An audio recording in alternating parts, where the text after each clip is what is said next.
and welcome. Today I have a very important guest who is going to join me in a few minutes. He not only held the record of world number one batsman till 21 months, but was also a part of India's historic 1983 ODI World Cup triumph. Yes, it is Dilip Vengsarkar. In this interview, he will discuss about the challenges faced against West Indies in the 1980s, the dangerous Clive Lloyd side, and he'll also speak about the current Indian team progress because T20 World Cup is around the corner. And he will also give his views on IPL youngsters. As you are part of India's 1983 World Cup victory, can you please let us know how dangerous and how difficult was West Indian team of Clive Lloyd's? Well, if you see, West Indies, I think dominated world cricket right from 1975 onwards for almost 2 decades.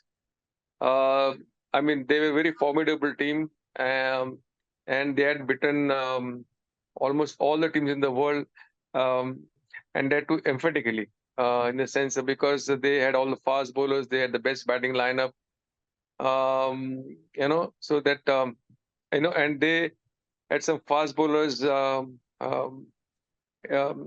sitting on the reserve bench. So they had a great side, and the bench strength also was very good indeed. So of course it was very difficult to beat them, to be honest with you, those days. Like last trophy we have won was Champions Trophy. After that, we didn't want anything. Like why is that happening? Like what's the reason behind it?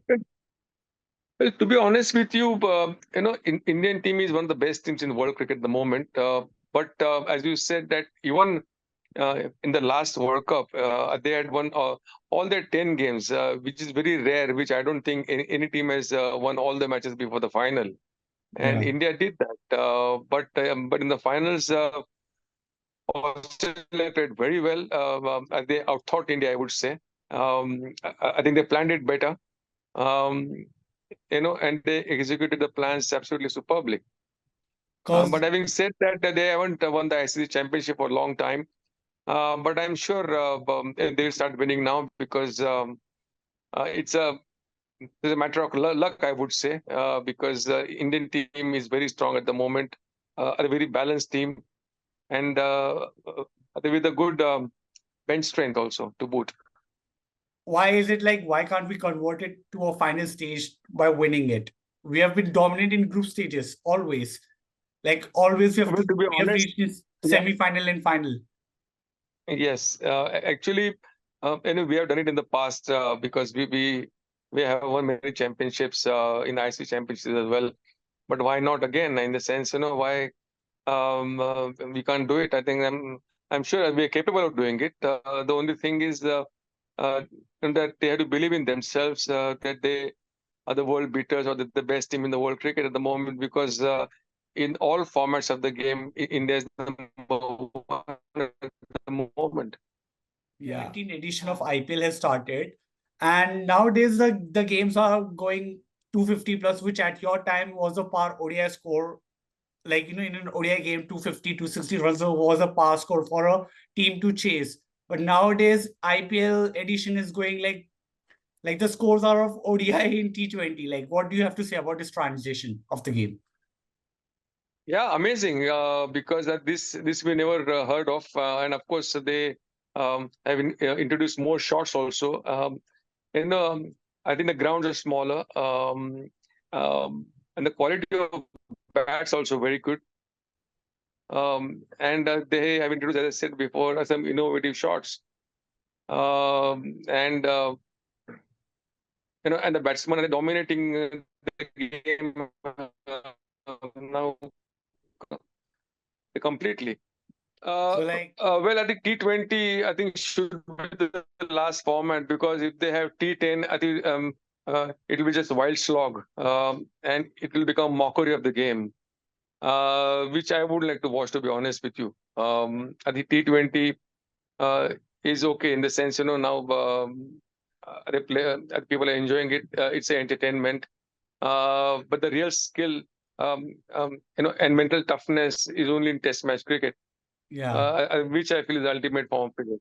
Well, absolutely fantastic catch he took Viv Richards of Madan Lal, and then of course I think a one-day game. I think it was a 60-over format that time. And chasing 180 was not a big target, especially for the West Indies.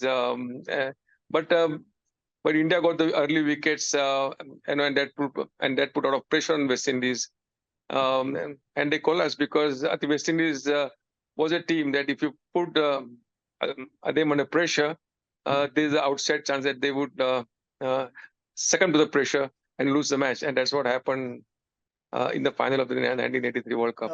That T20 World Cup is coming in few days. Like straight after IPL, we have T20 World Cup coming in the US.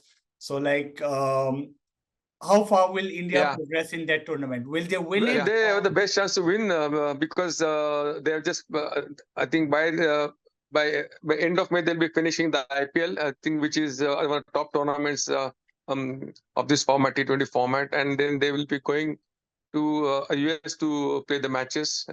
So they'll be absolute top form, and they have played in the format. And they're a good team at the moment. They're all in form. There's a lot of options now also. Some of the fast bowlers are very good. They are bowling 145 plus consistently. So there's a lot of options also now. So and that's a good sign.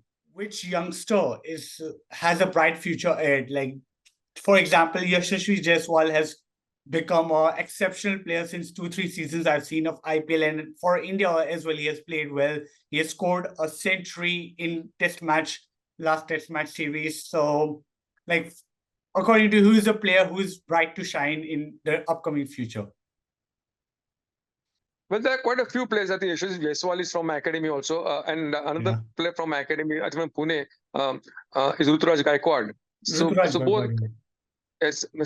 So both are very good. They are highly talented players, and I hope that they do well at the highest level. Like Yuvraj Singh also played with your academy. Yes. Thank you for your time, sir. Thank you so much for adjusting your busy schedule, and all the best. All the best to your thesis, and I'm sure you'll do well.